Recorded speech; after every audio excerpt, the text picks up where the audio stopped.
What is going on, everybody, and welcome to another episode of Pod Scum. This right here, as you all know, is the podcast where we dive into the deepest, darkest, murkiest waters with a plethora of legendary guests. I am, of course, your host, your bastard of ceremonies, the number one scumbag, Rex Ruger. That's REXXX. You might also know me as AKA the King of Sleaze, AKA the Hair Metal High Priest, and most importantly, AKA Diamond David Lee Roth Jr. Hard science on its way to proving just that. But we all know that you're looking at the son of glam, the front man for the band. Just smoked a few grams. I got a million fans. I'm your ice cream man, Mr. Wop Bop Loo Bop Wop Bam Bam Shazam Hot Damn. Feeling good? And of course, everybody in the house, as always, looking good. That is, of course, made possible by my favorite product. To get the quaff like Roth, go out and spray, but do it responsibly. Coming to you, as always, from the lush lavender lounge of love, where it all goes down. Joined, as always, by number 17 in your programs, number 1 in your hearts, the Keith Hernandez puppet, 1986 New York Mets world champion. This is, of course, the No Frills podcast, because we don't know how to give you frills, just thrills. And you're looking at them, the face of glam. And as you see me inviting my guests in here, you also realize that we can't give you no frills because we barely even are technically competent enough to get you this far, but yet we do. With kick-ass content, I still find the time to do it, even despite my passion project, Glam Sleaze Powerhouse Band, Love Sword. Still looking for players, by the way, and serious inquiries only. Tonight's guest, a legend. Surprise. I'm excited to have him, and little does he know it, but he's excited to be here. Now, if only we can figure out how to get him in here. And this is, again, why you don't get any frills, because you see the look behind the curtain.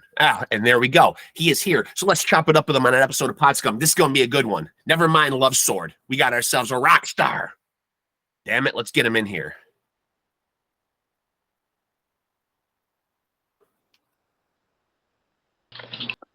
Where is he? Where is he? Where is he? Where is he? Drum roll, please. There he is.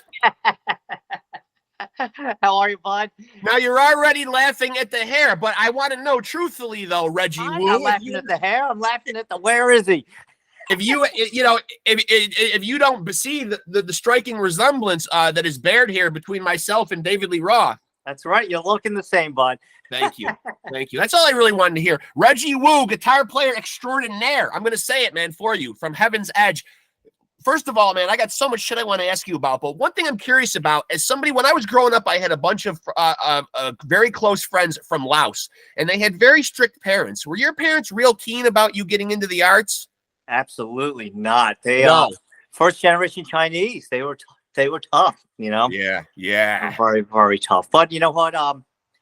It made me who I am. I lost both of them last year, so Sorry to hear that. Oh, thank you. It's just my mom's a classical pianist and my dad was strict.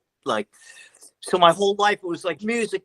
From day 3, you got to learn classical piano, and then I'm like, okay, I want to be a musician. No, you got to be a doctor. I'm like, what are you talking about? You know, the doctor thing seems to come up a lot. Yeah, right. It does. Both my brothers and sisters doctors, all my peers in the Asian community doctors. I'm definitely the black sheep, but it's all good. So when do you get bit by the music bug? What age do you know this is what you want to try to venture out and do as a career? Well, I mean, 7th grade, I knew. I saw. It's funny. I always tell the story. I saw my buddy. I was in 7th grade, and my buddy Phil Swift, the Flex Seal man. And you ever see the commercials for Flex Seal? Yeah, I love that you just referenced him that way too, giving him a shout out there. That's absolutely. He'll love this, but. He was at the Beck Middle School in Cherry Hill, and him and Steve Smith, I don't know who the bass player was, but Steve was a killer guitar player.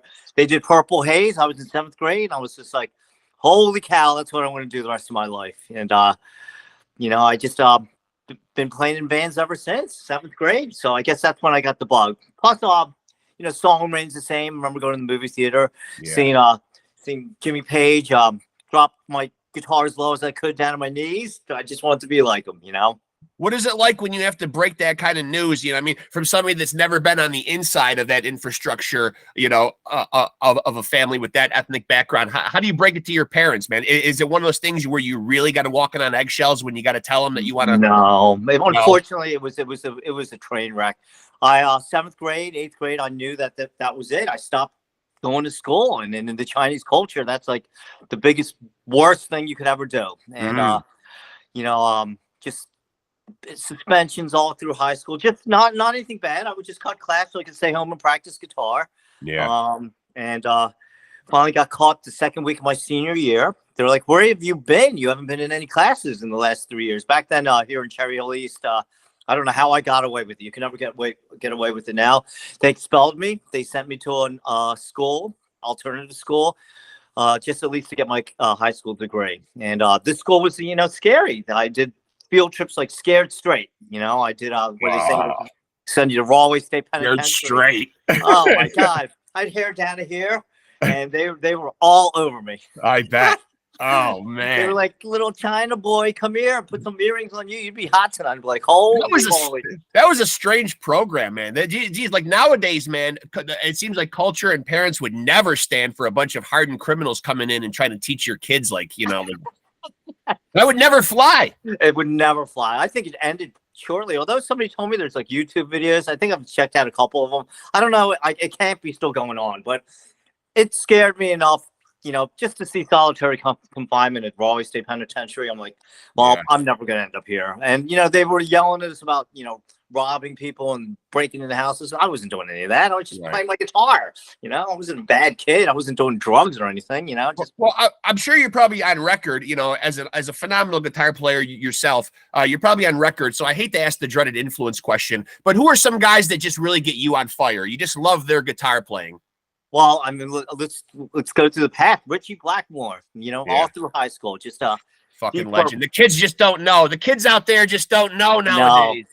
But I have this new student. I teach music for a living now, and Tracy, she comes in. She's like 14 years old. She comes in with a Machine Head shirt, and this is her third lesson. We did Highway Star, you know, just like a little bit in the space trucking, and I'm just like, oh, I'm like, wow, Trace, how'd you even hear of Deep Purple? You know, it just ended up on her playlist. So, so when Richie Blackmore, and obviously from there when Eddie Van Halen, probably like everybody else. Yeah. He, you know, I saw him open for Sabbath. I remember somebody was like, you know, we were big Sabbath fans, and everybody's like, make sure you get there for the opening band. I heard the guitar player is really good. Yeah, and really good. Yeah, I guess he is. Yeah, he's pretty good. Yeah. David Lee Roth doing the, you know, the things off the drum riser, and I think they opened with On Fire. That was it from that day. And you know, and then from there when Randy Rhoads, obviously he was a big it's probably the same as everybody. And then I went through a big phase with Yngwie Malmsteen because I come from a classical background, so I really gravitated towards him. And whereas I feel like, you know, wow, I should have gravitated towards more of the blues, you know, because, you know, I come from Philly, Cinderella, they're very blues based, you know. And I'm like, I always kind of was like, oh, why didn't I listen to more bluesy stuff, you know? And I mean, I loved Stevie Ray and Aerosmith, but really loved Yngwie. And then I guess from then it's just been Nuno Bettencourt. And how about that solo he just put out? Mind blowing. Oh, man. Listen, I'm glad you dropped his name because I feel like in the pantheon of great guitar players, his name doesn't get dropped enough. No, he is the new Eddie Van Halen. I remember Eddie's first 4 records. Every time something came out, you'd be like, how is he doing that? How's he doing the Moon Street? Or the, you know, the thing I stole for Find Another Way, the tapping, the harmonics, you know, every record. Well, that's how Nuno, I saw that solo. I'm like, how's he doing that mutant thing? Yeah, and it's also exciting that I believe in June there's going to be another Extreme album too. So that's always yes. And we're good friends with Robbie, their management, and my drummer.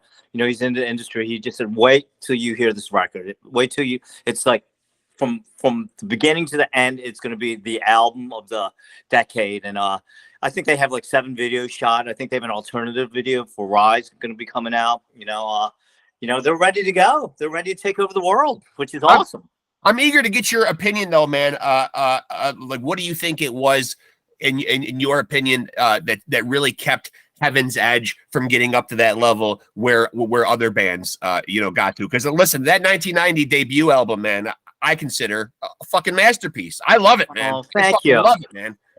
Thank you. I guess our timing was off. We came out 3 years too late, and it just didn't happen for us. We signed, to Columbia. We had a couple mishaps along the way. Our bass player being one of them got shot at a nightclub. Yep. And management and the record company was like, "We got to get another bass player." And we're like, "Hell no!" He's our family. And if I had to do it all over again, we'd wait for George. We love him, and very sadly he's passed in the last couple of years. Yes, he has. Yep. But so I would definitely say timing. By the time we hit, our music was out, and us and Warren, we were at Columbia Records, and one day they handed us these demos, and I'm like Kieran, and I'm like, what is this? This is terrible. Yeah. And now they're like my favorite band, to Donnie Einer's credit, is it Donnie Einer? He's the president of Columbia. He knew it. I mean, to this day, AIC's still relevant, and they're one of my favorite bands. They're awesome, awesome songwriters. So, the guy knew what he was doing. And then, my students, they hand me these Metal Edge magazines, and I flip through them, and every band looks the same. We're all trying to look like girls, and there was no individuality, and I think too much of it just killed it, and it just and it wasn't meant to happen. I mean, it was devastating to go down. The way up was so fun, playing at packed houses, playing the same rooms on the way down. Definitely is a big blow to the ego. Let me fix this light here. I don't know if it's dimming here. There we go. But obviously, I don't think any band really wants to go through this. But explain that period where people were really like, "Oh shit, these guys are going to come back with something strong," and then 8 years goes by before the next album comes out. What was causing that inactivity? Was it just managerial shit and just bullshit? No, it's just our music. Like I said, we were playing, places they were packed, and we'd come back the next round and be half packed. Come back again and be a quarter packed. And we could just tell, our type of music was done, very sadly. And we had gotten dropped by Columbia. We tried to get back on. When we first got our offer with Columbia, it was like a dream come true. We were doing a showcase at the Trocadero here in Philadelphia. And our management said, "We've invited 7 labels, guys, and we'll be lucky if one of the secretaries for one of them shows up." And but there had been this report. There was an industry magazine called The Hard Report from Bill Hard, and he just wrote raving reviews about saying this is next Bon Jovi, blah blah blah. So at that show, our management walks in and says, "Guys, all 7 labels are here." And I'm like, wow. Holy hell. And at the end of the night, all 7 were in our dressing room. They all know each other. Aziz from Atlantic, Michael Kaplan from Epic, John Marvis from Columbia. They were all like, "You're coming with us." We got verbal offers from all 7. Yeah. We chose Columbia because at the time, I think they only had Priest, which was an older metal band. And, they had their Bruce Springsteens and stuff. We thought, we didn't want to go to Polygram where it was Bon Jovi and Cinderella and Def Leppard or whatever. We figured, this was under our management's advice, let's go somewhere where they need. And, the president who signed us left, and Donnie came in, and from Arista, and Mariah Carey. I mean, I guess Arista was with Whitney Houston, and he saw Mariah Carey, rightly so. Yeah, great voice, great voice, great songwriter, and he knew what he was doing. He gets paid the big bucks for a reason, and there ought to be a reason. It was devastating, at the time. I remember. We shot half the video for Find Another Way, and we were getting ready to fly to LA for the other half, and Donnie's sitting in with our managers to approve the budget. Like after they spent $70,000 to shoot half the video, and he's listening to the song, he shuts it off halfway. It says, "This is the worst song I've ever heard." And ouch. Ooh. And that was it. Yeah. That was it. And he came to see us at the Cat Club in New York, and we just had an all-time bad gig. It was not a good gig that night, and we folded under the pressure, and that was it. So we go to Capitol with Bruce Lundville, and I think Bruce has gone on obviously to do like maybe it's Alicia Keys. It's one of the Nora Jones, I think he's done. He definitely knows what he's doing. And Yeah. they passed on. 2 weeks before the show, Steve had left the band, and we were using a guitar player, Jimmy Marciano, who was in I don't know, but Angora, I guess, was John Corabi out in California, and Frank Sameka and the Iezzi brothers, and Jimmy joined us. And 2 weeks before the show, he got a better offer from Black Eyed Susan, which was Dean Davidson's project after Brittany Fox. So he jumped ship. Yep, and Dean, wouldn't let Jimmy do the showcase with us. So we panicked. We got a guy named Toshi Isida, but I mean, really, what can you do in 2 weeks? You can't show the touch. Toshi was unbelievable, but we didn't have it together to do, and Capitol passed on us, and I guess that was the final blow at that time. We're like, guys, let's just take a break, and Mark went on to start a cover band, the Pack. This was our livelihood, so we're all like scrambling. I started teaching 1993. It's been 30 years of teaching. How about that? Congratulations. Why teaching though? Like, when did you realize you had a passion for wanting to do that? My mom had me teaching from when I was a little kid, and so I've always done that. And I ran my little ad. We had a magazine that sold cards here in Philly called The Trading Times, but in the back they had a little music section, amps for sale, whatever, and musicians looking. Reggie from Heaven's Edge, taking on guitar students, and I got my first 17 students, and I was just like, wow, I got 17 students, and I've been doing it ever since. And I'm so grateful that I have it, because I have no skills. My father-in-law is CFO for ITT. He wanted me to go the corporate route. He got me a killer job at RCA. That's when he was vice president. I was wearing a suit and tie every day going to work. I'm just like, this stinks. Oh man, be careful, Reggie. You're gonna get your metalhead card pulled, man. You don't want to be letting people know that suit and tie, man. That's not the image we want, man. Sometimes we gotta do it. We gotta do what we gotta do. Yeah, you do whatever. This was actually before Heaven's Edge, as we were getting a deal, I knew we were gonna get a record deal. I started growing my hair. Back then, hair was like forbidden. It's ridiculous. And it's funny. I went out and bought. They called me and they're like, "You got to cut your hair," and I'm like, "I can't. I'm gonna get a record deal." I went out and bought a short wig. I tied all my hair up in a hairnet and put a little short wig, and they called me REGGIE WU. That was my nickname. Hey, but you sacrificed it for you sacrificed your look for the art, though. That's right. You managed to hold on to the hair. What was COVID like for you, man? Like when everybody's quarantined and hunkered down, what was that time like for you? Were you able to still take on students? I was in panic mode. I was but at first they were like, it's going to be 2 weeks. I'm like, hey, hon, to my wife, I'm like, we got enough. We can make it 2 weeks. Remember they were saying that? Yeah. Oh, fuck yeah. Oh my God. And then it kept going, and somebody's like, you should try this thing called Zoom. And I'm like, Zoom? Like, I like the TV show Zoom. I think I watched that as a kid, but it was a lifesaver, Zoom and FaceTime. And to this day, I'd say half of my students are staying on with virtual. It's just convenient, it's just as effective. I'd say it's not as effective for the little ones because you can't fix their hands. You can't, but with the older ones, I write up the lesson.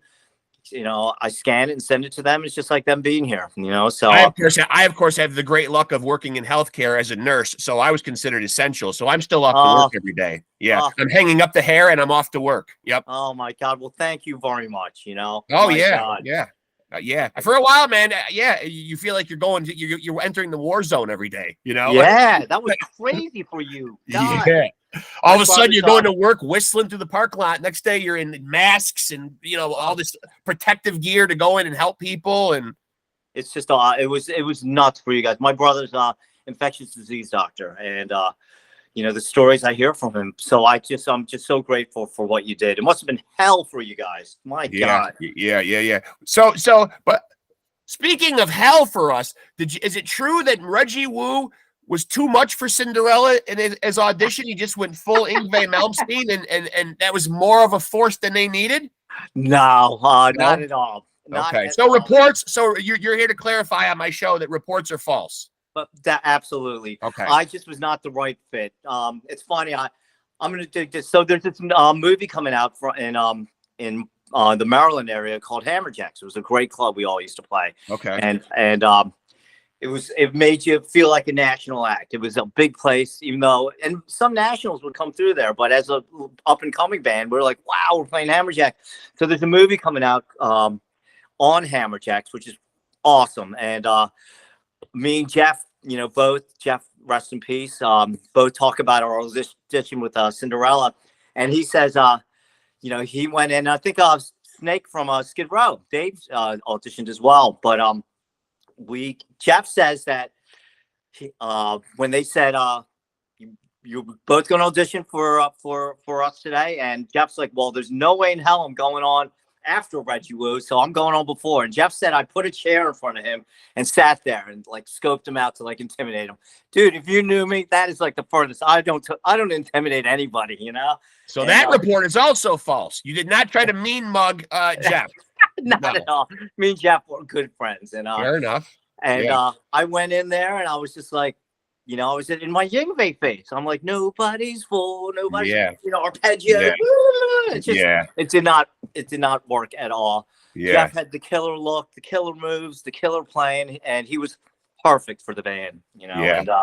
And it just didn't work out, and it all worked out for the better, because then after that I met Mark and we started Heaven's Edge. So. The amazing thing about those two albums, and I love Some Other Place, Some Other Time too, but those two albums, you got to work with the great Neil Kernan. Love Neil. He's like best, right? One of the best. One of the most humble, amazing producer. He would get you to do a take 30 times without making you feel bad. And, that's a gift. That's a gift. Absolutely. And he would just make you feel good. He had the ear of a god. Like, I have a really good ear, at least I think I do. And he'd be like, out of tune. That's why you can't catch me. When in the middle there's everything like breaking through cymbals and stuff. We want to trash everything on tape. You hear him go, sorry, out of tune, because that's what he was saying the whole damn sessions. And I'd be like, it's not out of tune. And we put it on the thing and it'd be flat. I'm like, and then I'd do it again, it'd be sharp, and then I'd get it right on. He's like, now you got to add some vibrato. And I'd be like, dude, but he is wonderful, and what a talent. And plus, to hear the war stories from everything from Hall & Oates to Queensryche to Dokken, because I was a huge George Lynch fan. I still love George Lynch.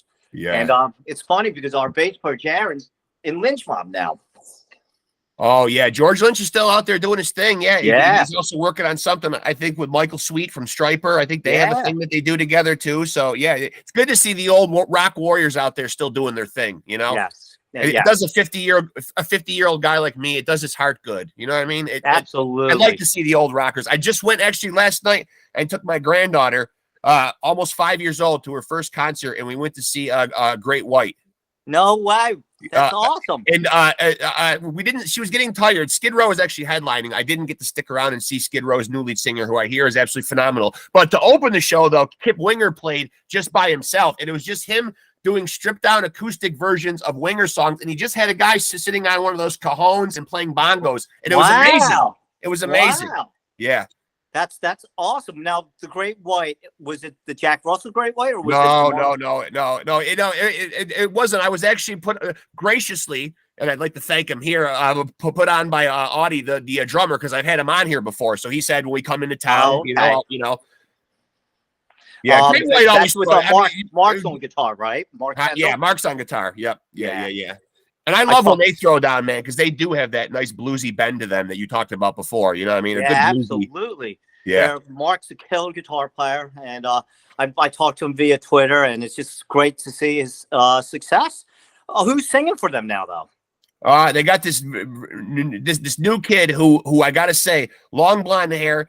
Is his face, and this is not to say anything. This is actually, I mean, this is a compliment. He looks like he's about 14 years old. Very young looking guy. But Brett Carlisle, his name is. Okay, no, so I know they lost the guy who was singing in Van Halen for a little bit, right? Yeah, Mitch. Yep, Mitch, right? Mitch. Yeah. And then they had another guy after that, and they go through a lot of singers. I'm like, I am a Jack Russell guy. I am partial to him. I just think he sang those songs with that really bluesy grit that they needed back then. You know, I mean, it's unfortunate when you see these bands fracture like that.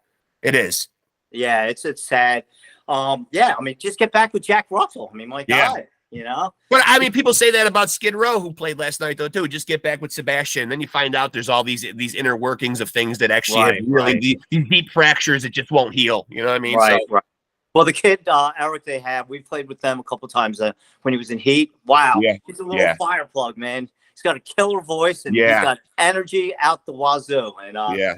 And congratulations on being a grandparent. We just became grandparents ourselves. Oh, congratulations! It's it's absolutely wonderful. We have 8 altogether. Yeah, 8 grandchildren. Yeah, but they're all everybody's like 12 and under though. But we got them all the way down to 1. Yeah. Holy moly, dude! Yeah. That's awesome. Yeah, it's a blessing, man. It's a blessing. And because me and my wife just turned 50 years old, we're very hands on with them. We have this discussion a lot. I always feel like when I was little, the only memories I have of my grandparents, they were just already really old. They never did anything hands-on back then. Oh, okay. You know, they were just.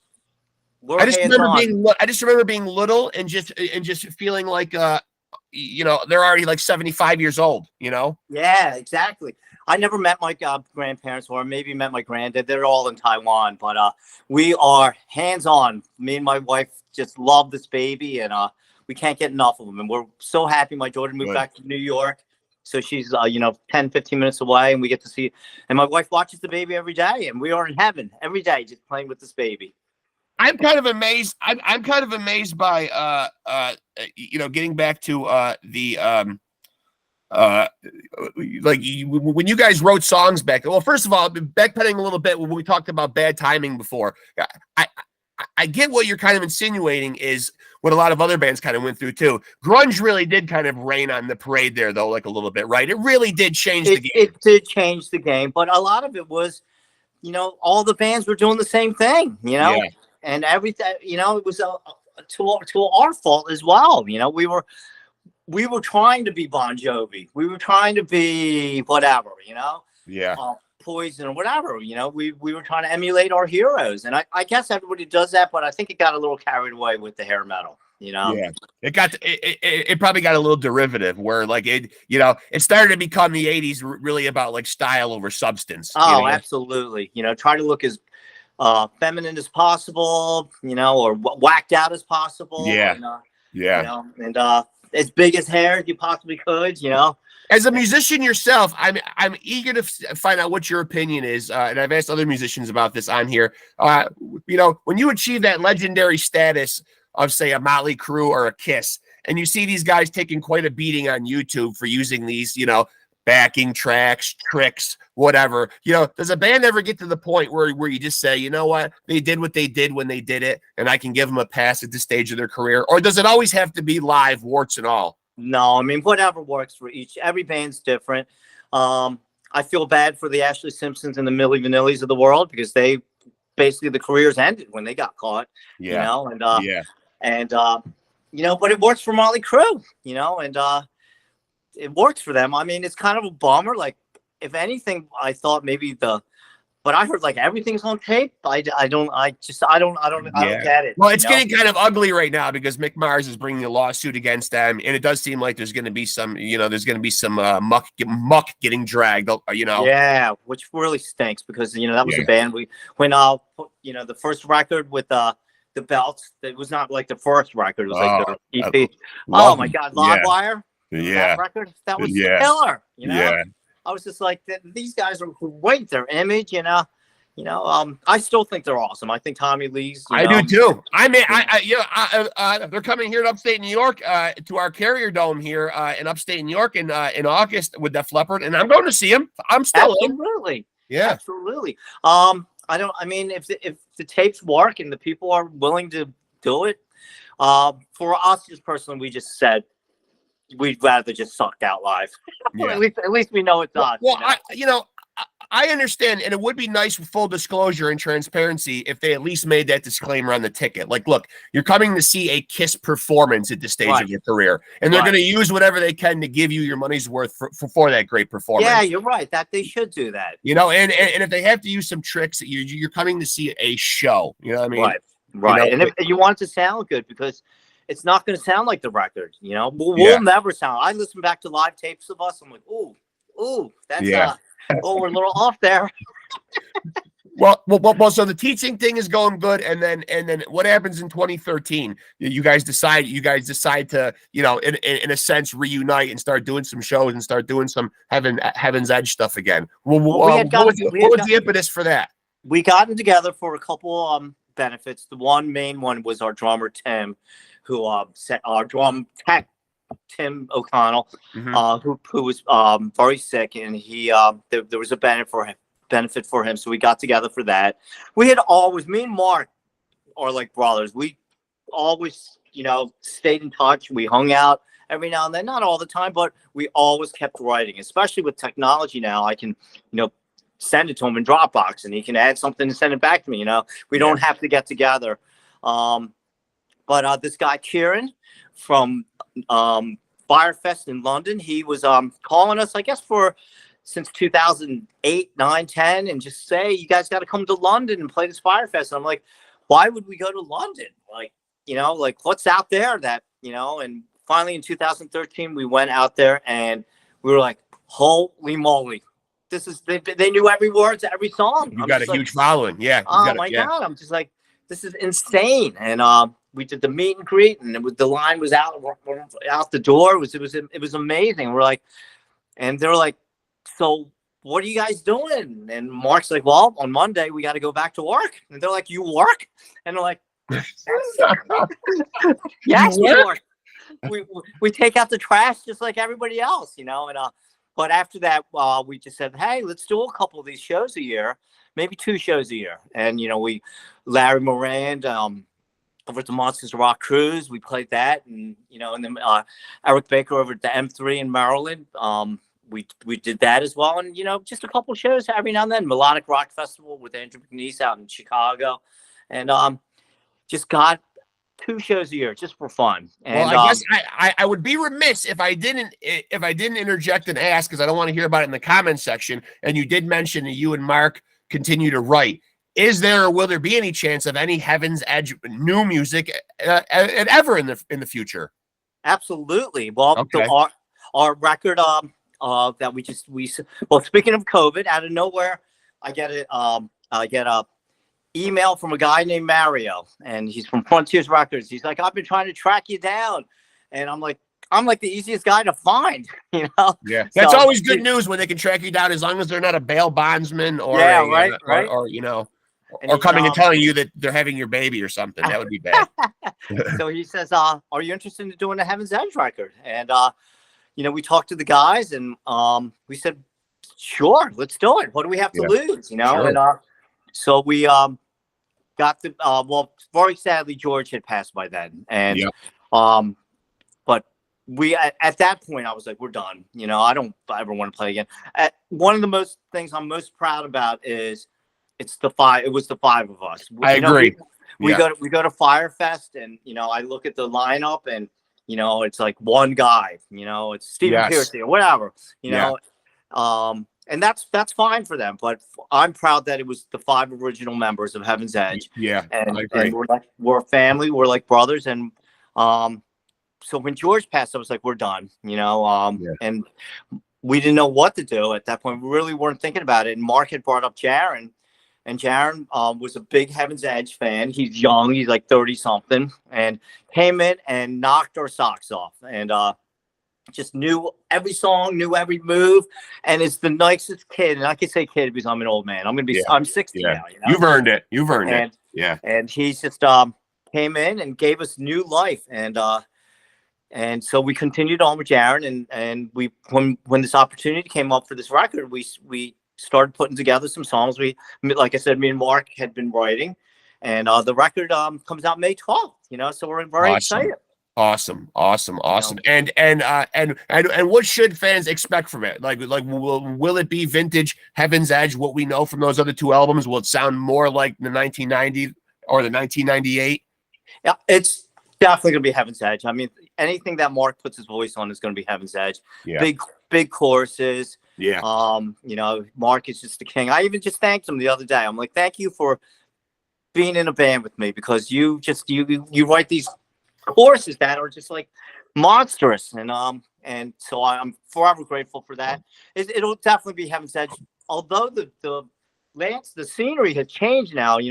There's a huge melodic rock movement, and they're Yeah. very judgmental. And we released the first 2 singles, and 99% positive. But there's that 1% like, oh, they're trying to be grungy. I'm like, we're not trying to be grungy at all. Yeah. You've got a sound. You've got a sound. Yeah, it's unique to you guys. What is your creative process like? Like in between teaching your students, like you got to escape into a room in your house, or are ideas coming to you all day long? Do you need a certain ambiance or a setting when you're going to go write music? It's I actually don't write music with the instrument in my hand. Like I find like when I write music with my guitar or with the piano, my hands go and do the same old things. Yeah. The best songs usually come to you if I'm cutting the lawn, just humming something. Like I'm not like trying. I find, and actually it's funny. So we signed a 3-record deal with Frontiers, and Mark's like, we better get hopping on the next one. Even though this first one's not out yet, and I find myself a little bit in a lull, like maybe the pressure's on maybe a little bit. Game on. Yeah. Like, oh boy, now this is for real. At least for this record that's coming out May 12th, we had some material to pull from, because like I said, me and Mark have been writing. But we'll see what comes out of it. Fighting a couple of health issues, arthritis in my hands, or friggin' just like I hear you, brother. I hear you. It's like I got bone against bone over here with this thing here. It's just, I can't do what I used to. First time in my life, like I can't exercise what I'm hearing in my head on the guitar, which is a little frustrating. Thank God for our soundman / engineer. He's our engineer that we did the record at. And I'm not ashamed to say it. Thank God for Dave and his pumping, or whatever you want to call it. It's funny. So every take you do with Pro Tools, it comes out a different color. Right. And by the time he puts my solo together, it looks like the rainbow. And I'm like, thank you, thank you, David, for saving my ass and making me sound good. And that's really all you can ask for, right? Yeah. At the end of the day, it's important to sound good. Yeah, and I'm not embarrassed. And he said, and we had Jacob Bunning, who he sings on the new Mick Mars record. He sang for Adler, Mariah Carey. He's written songs for, and Aerosmith. And the guy is a musical genius. And he came in and worked with us and produced Mark with the vocals and helped me with some of the musical stuff. And the guy is just spectacular. And he was telling me, like, don't sweat it. Everybody takes time to do the solo. Solos are the hardest thing. And so I'm like, okay, because in my head, I'm just like, okay, Eddie Van Halen did everything in one take. The Beat It solo, he did it in 2 takes, and they took the first one. Right, I'm just like, okay. But in the world of Reggie Wu, it doesn't work that way. I gotta, Do you ever stop and ponder what would Yngwie do? Yeah, Yngwie could probably definitely do it in 1 take. You think Yngwie nails all his shit in 1 take? He probably does. He looks like a perfectionist. Yeah, he's pretty spectacular. We played with him a bunch of times, and I mean, obviously when you're there, when you're in the studio, you're under a microscope, but at the concert, but he's just flawless. He's just flawless in his ability, and every note's just spot on. I don't know. He sounds like a guy that could do it in 1 take. Maybe 2 takes. Yeah, we'll give them 2. And getting back to your students, do any of them or have any of them come in with any prior knowledge of Heaven's Edge or any kind of prior knowledge of you? No, some of them definitely do. I tried to. A couple of them, they're like, totally just ripping on me about using a pink guitar on Skin to Skin. And I'm just like, it was not pink, it was red. That's just the way the light's showing on it. But if they knew the 80s, they would also know that also could have been very acceptable. Yes, absolutely. But to this day, right now, I don't like advertise it, but usually everybody finds out. You walk in and I got, Vince, this photographer sent me these pictures back here. Yeah, and you should. I mean, why shouldn't you display your accomplishments? Absolutely. You know what I mean? Like, not everybody gets it. Not everybody even gets like a shot at all. I mean, for us to get 2 record deals is blowing my mind. And we're just grateful to be in the game. And at this point, the best thing is there is pressure, but there is not pressure because we know we're not going to be. When we're 25. 28, you know, you have visions of being the next Bon Jovi or something, Sure. you know? And it's funny, we just got done watching today. Have you seen Daisy Jones and the Six? No, I'm actually listening to the audiobook right now. Okay, it's Yeah. fabulous. It's Yeah. fabulous. And it brings me right back to like, wow, what the grind, The true drama, grind. you know? Yeah. And you know, we were a band that grinded it out. We put every ounce of our energy into making, you know, whatever it took, you know, marketing wise, band wise, we worked our asses off. And you know, this time around, let's just have fun. You know, well, obviously we're going to try to put the best product we can out there because God knows you just don't want to get ripped on the internet. You know, yeah. God forbid. Everybody's a music critic nowadays too. Oh God, everybody out there, everybody. It's definitely a lot harsher. You know, nowadays. Is there anything you say specifically to your students? Because obviously it's no secret, and I've talked about it on here countless times, how the landscape of the music industry has changed. You know, conventional record sales are not what they used to be. We've got all these streaming platforms. Do you ever look at these kids taking lessons from you and think, God, it's going to be so tough for them to fucking really find an abundantly fruitful career in this?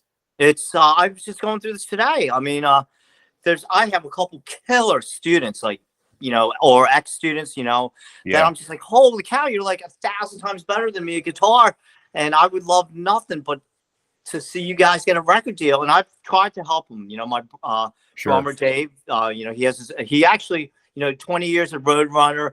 He did a couple months at Sumerian, and he got a chance of a lifetime to start his own label. So he just started his own label with the guy who started Roadrunner, and Blue Grape, I think they're going to be called. They just signed the first act, definitely on the heavier side, Agent Code Orange or Orange Code. I don't know. Yeah. Are you familiar with them? I'm not. Yeah. Code Orange. Yes, I believe it is. Yeah.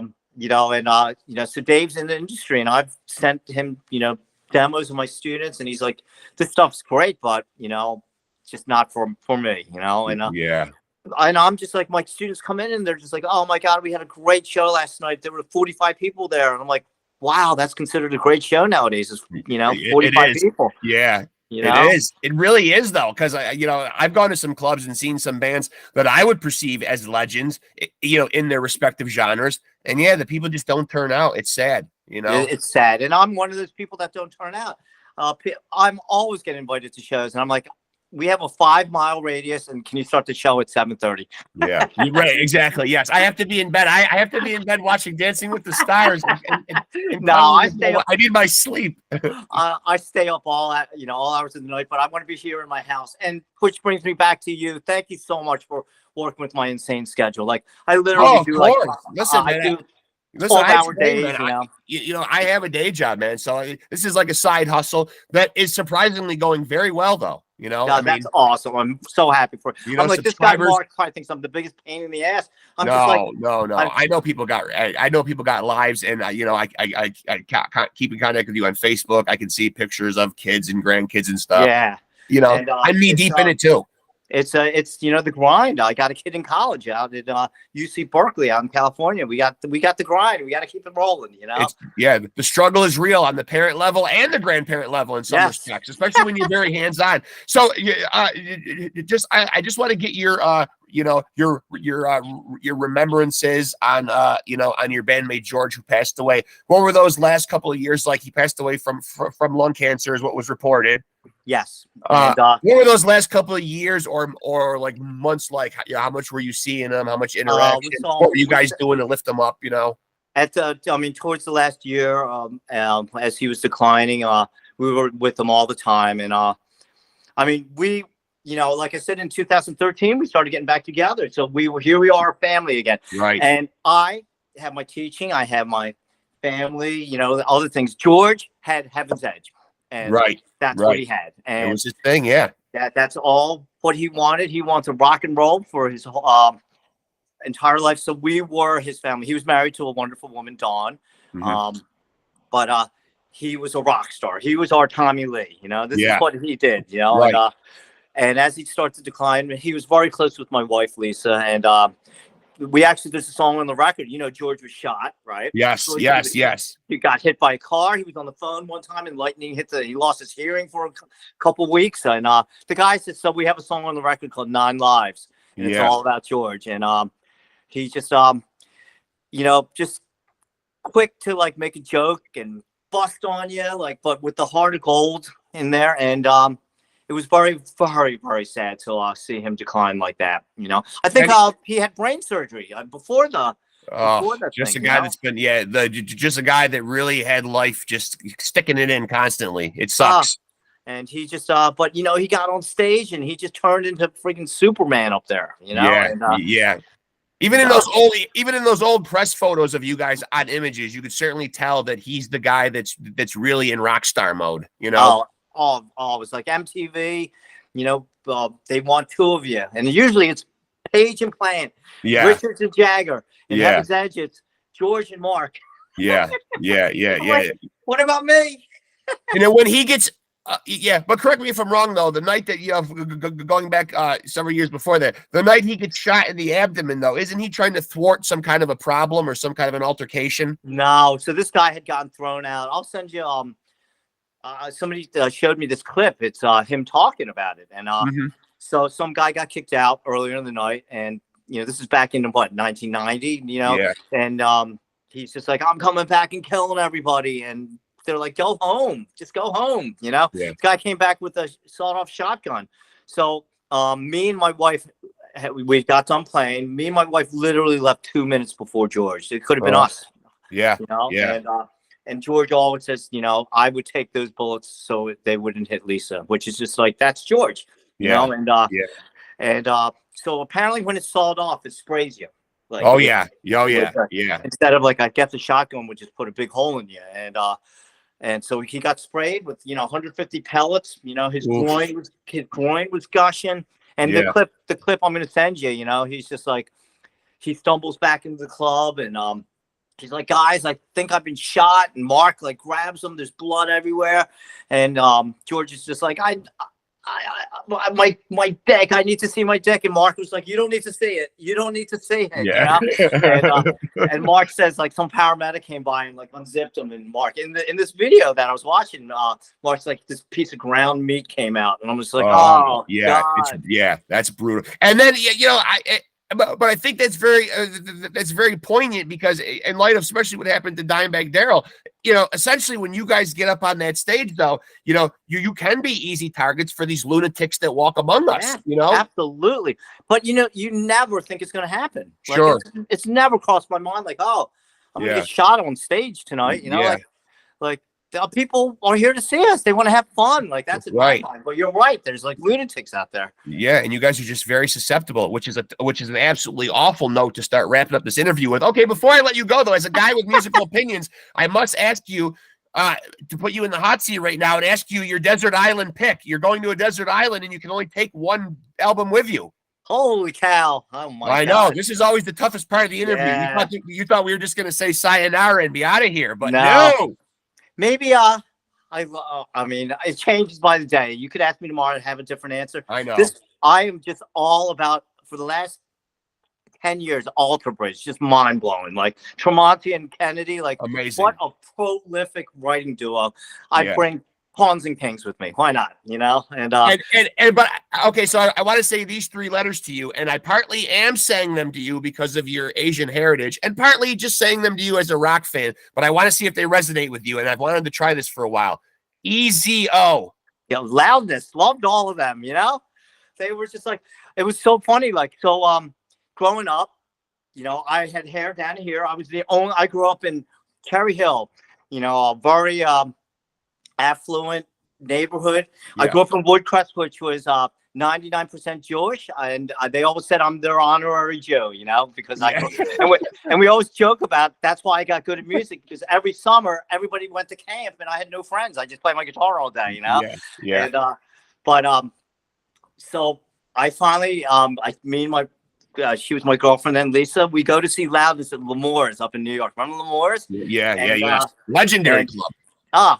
Just killer. And Loudness is performing, and I look around and It's all long-haired Asians, and Akira Takasaki, and I'm like, these are my people. I am home, you know. And Easy L, just love. I love, love them. I heard they just canceled their tour, sadly. Loudness or something. Yes. You got me excited for a minute because I thought some news had slipped by me of some kind of an Easy O reunion or tour. No, that I would just love to see get back together. I appreciated them when I was very, very young in my teen years. And then going back and listening, I realized, man, that they really had it. And I believe Gene Simmons was kind of the one who discovered them because early on they had the kabuki makeup on, and they were almost like a Japanese Kiss. They looked like. Oh wow, okay, yeah, wow, that's crazy. I'm reading Paul Stanley's book right now. I did not know he was born with one ear.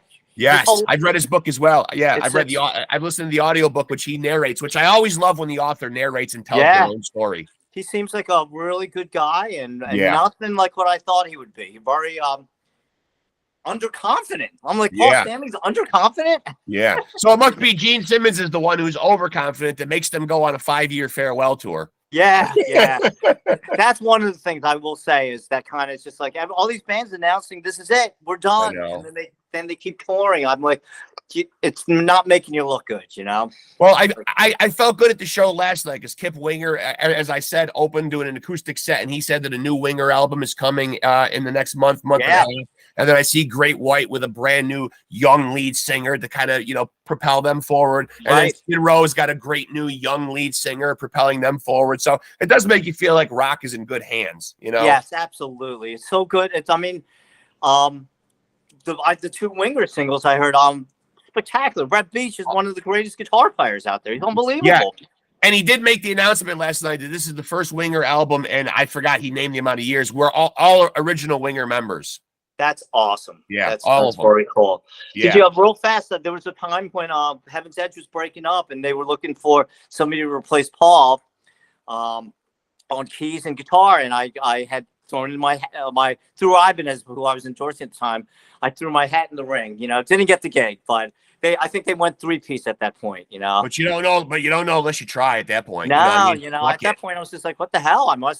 They made it. Doug Taylor, the management, made it clear to me that I would just be a salaried guy, and just Reb's the main guy, and rightly so. There's nobody like Reb Beach. He's the main guy. Guitar wise. Well, as somebody cut from the cloth of David Lee Roth, why am I not getting pinched to do any of these lead singer gigs? Do you think?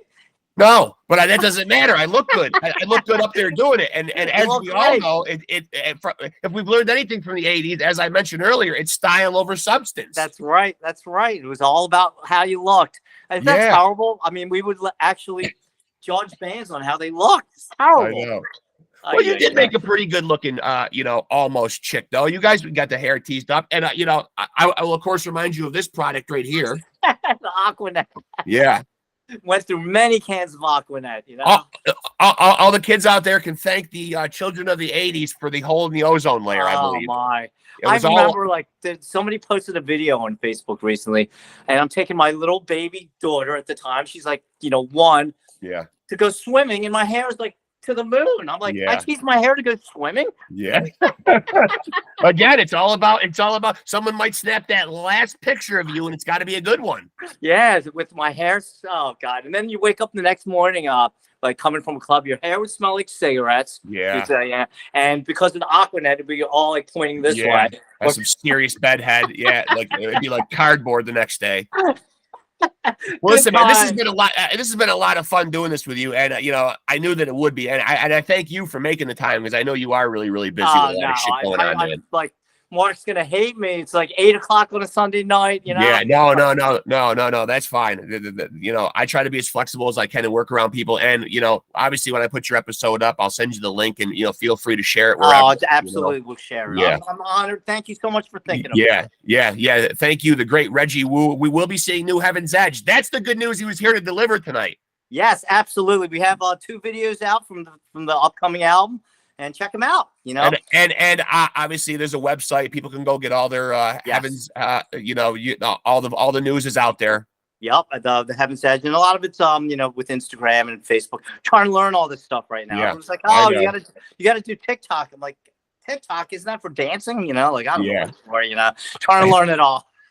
But thank you so much for doing it, man. I really appreciate it, man. Thank you. Thank you, Mark. You're the best. Yeah, so are you. Thank you, Reggie. I appreciate it, buddy. Talk to you soon. Let's stay in touch, and we'll do it again. We'll do it again sometime soon after the album comes out. Absolutely. All right. Talk to you later, buddy. Thank you. Take care. I'll see you. All right. Later. Bye. Now we see if Reggie knows how to log off, and he does. Thank you so much to my guest, Reggie Wu. That guy is a force on the guitar. You will know him from his work with Heaven's Edge. I implore you to go back, do your homework, check out the 1990s self-titled debut. Also check out Some Other Place, Some Other Time, released in 1998. And the good news is new Heaven's Edge is coming in May. That is real good news. Keith sent me a text during the interview. Keith, good looking out that you sent me the text to bring up the great Easy-O. Great band of Japanese guys that kicked ass. But I digress, because we're here to talk about Heaven's Edge. Reggie Wu, I had a blast talking to him, man. I knew I would.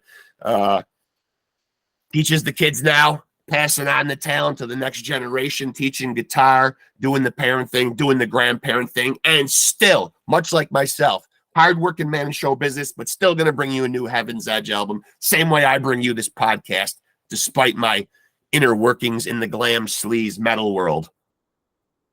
I just am blessed and able to do it all. So I hope you guys enjoyed that episode. And remember, until we meet again, to take it easy and keep it sleazy.